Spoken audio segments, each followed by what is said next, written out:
Assalamualaikum warahmatullahi wabarakatuh. Jumpa lagi dengan saya Wiyanti Agus Lusdiana. Kita berbagi dalam frame sejarah. Hai hai hai, apa kabar sahabat-sahabatku sekalian? Bagaimana kabarnya hari ini? Ya, semoga kalian selalu dalam keberkahan dan dalam lindungan Allah Subhanahu wa taala. Mari kita mulai kegiatan kita pada pertemuan hari ini. Ya, dalam pertemuan kita kali ini, kita akan membahas tentang jalur rempah masa Hindu dan Buddha. Sudah siap semuanya? Let's go! Ya, dalam pertemuan ini, ada tujuan pembelajaran yang harus tercapai atau yang akan kita capai. Yang pertama yaitu memahami peran jalur rempah dalam perdagangan. Yang kedua, itu menjelaskan pengaruh Hindu-Buddha di Nusantara. Yang ketiga, yaitu menganalisis dampak ekonomi, sosial. Kemudian yang keempat, menggali jejak budaya dari perdagangan rempah. Kemudian yang kelima, menyadari pentingnya jalur rempah sebagai warisan sejarah. Oke, masih semangat ya untuk pertemuan kita kali ini? Ya, kita akan lanjut jalur rempah, pusat perdagangan dan komoditas yang akan kita bahas kali ini. Ya, yang pertama di sini ada jalur rempah Hindu-Buddha atau jalur rempah atau spice road adalah jaringan perdagangan maritim yang menghubungkan Asia Tenggara, India dan dunia Arab bahkan Eropa pada masa lalu. Ini yang membawa rempah-rempah dan budaya ke berbagai penjuru dunia. Untuk pusat-pusat perdagangannya di mana saja sih? Yuk kita bahas. Ya, pusat perdagangannya ada di Sriwijaya, yaitu di bagian Sumatera atau wilayah Sumatera. Kemudian Majapahit dengan di wilayah Jawa, di mana Sriwijaya ini menguasai perairan Selat Malaka dan jalur perdagangan maritim yang menghubungkan dunia bagian barat. Kemudian Majapahit di sini adalah yang mengendalikan perdagangan di Nusantara. Sahabat-sahabatku sekalian, tentunya sudah tidak asing lagi ya dengan berbagai macam bumbu yang ada di dapur kalian semuanya. Oke, mari kita bahas ini yang terkait dengan komoditas utama jalur rempah pada masa itu, yakni ada cengkeh, pala, lada, kayu manis, kemenyan, kapulaga, ketumbar atau yang lainnya. Itu nanti yang akan dijadikan sebagai komoditas utama atau yang sebagai perdagangan utama pada masa itu yang dicari oleh orang-orang luar masuk ke Nusantara, kemudian menjadikan jalur rempah. Nah, setelah itu apa sih peran dari kerajaan dalam jalur rempah ini? Kira-kira ada yang tahu nggak? Oke, ya. Kerajaan-kerajaan Hindu-Buddha seperti Sriwijaya dan Majapahit ini pada masa itu memainkan peranan penting dalam mengendalikan dan memanfaatkan jalur rempah yang ada pada masa itu. Sriwijaya ini misalnya menjadi pusat perdagangan dan pendidikan Buddha yang terkenal di dunia pada masa itu.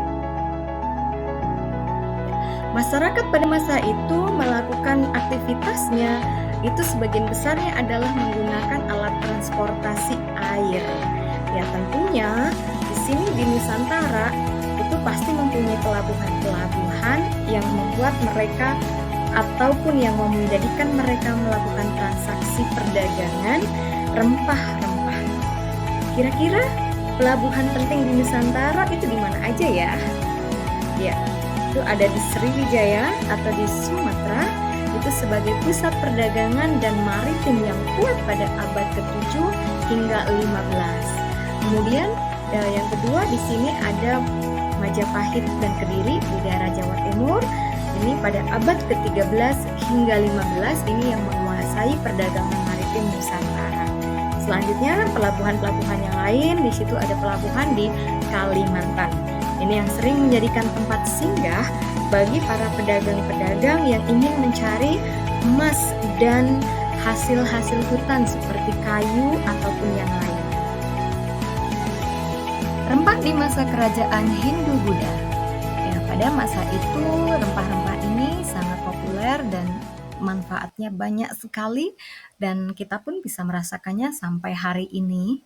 Nah, manfaat yang pertama yaitu sebagai bumbu masakan. Kenapa begitu? Karena rempah-rempah di sini menjadi bahan penting dalam masakan, terutama pada kerajaan-kerajaan besar. Dalam perjamuan, mereka biasanya menggunakan bumbu masakannya dari rempah-rempah untuk menambah cita rasa dan khasiat. Kemudian kegunaan yang kedua yaitu sebagai pengobatan. Nah, pengobatan pada zaman dulu ini menggunakan rempah-rempah yang disesuaikan dengan pengobatannya atau sesuai dengan sakitnya. Di sini contohnya ada kunyit dan rempah-rempah lainnya yang digunakan dalam pengobatan tradisional.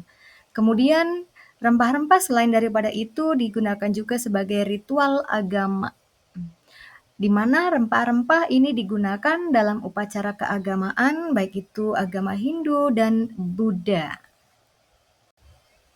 Pengaruh asing melalui jalur rempah. Secara otomatis dari interaksi yang ada di Nusantara pada saat itu, baik dari negara ataupun dari wilayah Tiongkok maupun dari India, ini akan merubah sesuatu tatanan yang ada di dalam negeri Nusantara itu sendiri. Nah, di antara pengaruh asing yang melalui jalur rempah itu adalah sistem keagamaan, pemerintahan, sosial, ekonomi, dan budaya yang akan kita bahas dalam video berikut ini. Pengaruh kebudayaan Hindu-Buddha pada sistem keagamaan, pemerintahan, sosial, ekonomi, dan seni budaya. Indonesia adalah negara yang kaya akan kebudayaan dan sejarah. Salah satu kebudayaan yang pernah berkembang dan berpengaruh di tanah air adalah kebudayaan Hindu-Buddha. Bagaimana pengaruh kebudayaan Hindu-Buddha pada sistem keagamaan, pemerintahan, sosial, ekonomi dan seni budaya? Berikut ini penjelasan pengaruh kebudayaan Hindu-Buddha di Indonesia dari berbagai aspek. 1. Aspek keagamaan. Masyarakat Indonesia sebelumnya mengikuti kepercayaan animisme dan dinamisme. Namun setelah datangnya kebudayaan Hindu-Buddha, mereka mulai menganut agama Hindu dan Buddha. 2. Aspek pemerintahan. Kebudayaan Hindu-Buddha membawa sistem pemerintahan monarki ke Indonesia, yang menggantikan sistem pemerintahan kesukuan atau kerakyatan yang ada sebelumnya. Beberapa kerajaan Hindu dan Buddha yang berdiri di Indonesia adalah Kutai dan Majapahit. 3. Aspek sosial. Sistem kasta yang berasal dari kebudayaan Hindu-Buddha juga mempengaruhi struktur sosial masyarakat Indonesia. Ada 4 kasta yang dikenal pada masa itu, yaitu Brahmana, Satriya, Waisya, dan Sudra.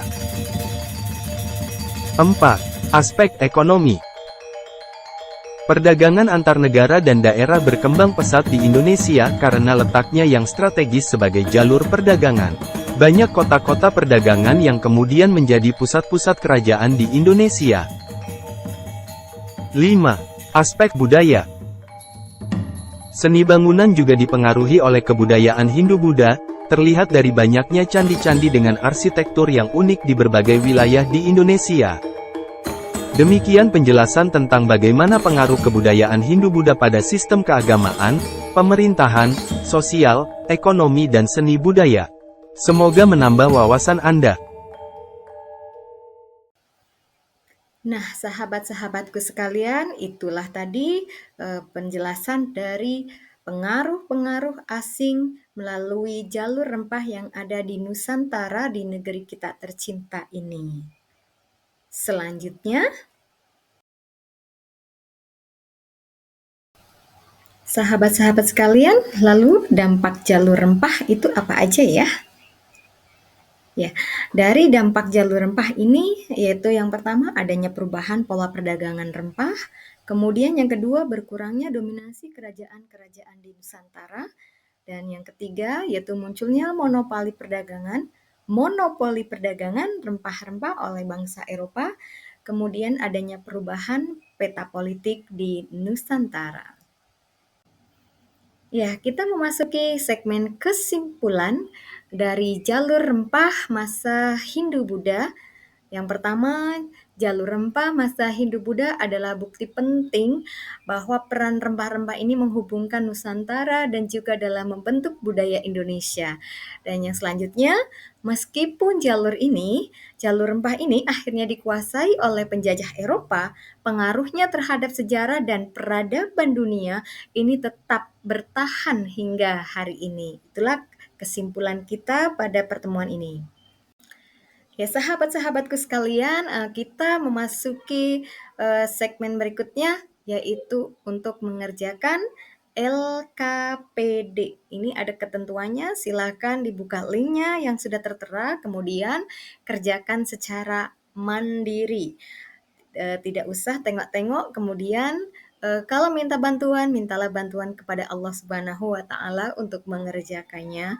Oke, selamat mengerjakan dan mudah-mudahan keberuntungan selalu berada di tangan kita.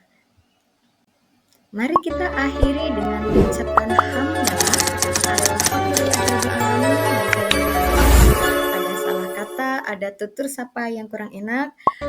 Saya cukupkan sampai di sini. Bila taufik wal hidayah. Assalamualaikum warahmatullahi wabarakatuh.